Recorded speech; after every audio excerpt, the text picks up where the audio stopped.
iminsi iravaho umwisatira umunsi wo kwibuka ku nshuro ya 30 jenoside yakorewe abatutsi. Abanyarwanda n'inshuti z'iki gihugu byitezwe ko bazifatanya n'u Rwanda muri icyo gikorwa.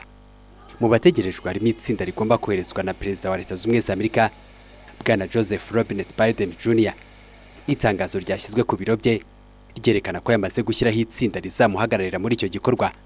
Abo banyamerika bategerejwe i Kigali bayobowe na Bwana William Jefferson Clinton wabaye perezida w'icyo gihugu hagati y'umwaka w'1993 kugeza mu mwaka w'2001. Ibyo bivuze ko mu gihe abatutsi barenga miliyoni imwe bicwaga, Bwana William Jefferson Clinton yari perezida wa Leta Zunze za Amerika. Iyi ni inshuro ya gatatu agiye kugera mu Rwanda nyuma ya jenoside yakorewe abatutsi, ikaba n'inshuro ya kabiri agiye kuza atakira umukuru w'igihugu. Iyi kandi ni n'inshuro ya mbere agiye kuza ayoboye itsinda rije mu gikorwa cyo kwibuka jenoside yakorewe abatutsi. Mu nshuro zirenze imwe Bwana Bill Clinton yavuze kuri jenoside yakorewe abatutsi.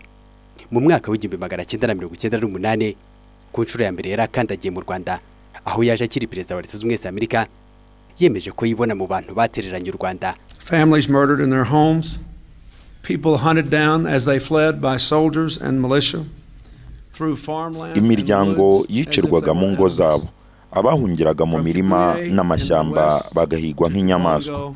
Kuva Kibuye mu burengerazuba kugera Kibungo mu burasirazuba, abantu bahungiraga mu nsengero, ibitaro n'amashuri bakicirwamo.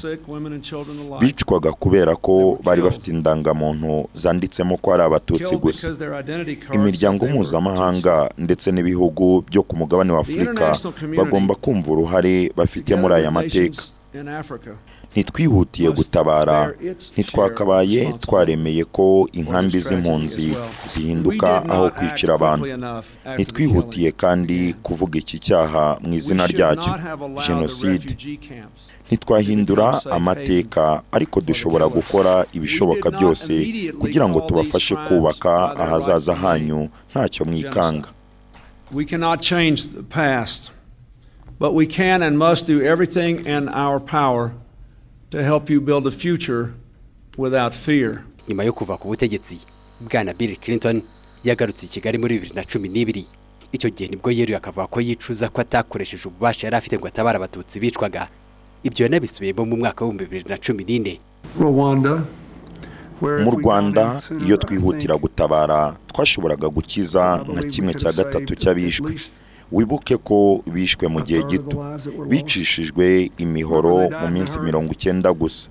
Muri icyo gihe ntabwo twari dufite abantu benshi baduhagarariye muri Afurika, ntitwari dufite ubushobozi bwo guhita tubikora.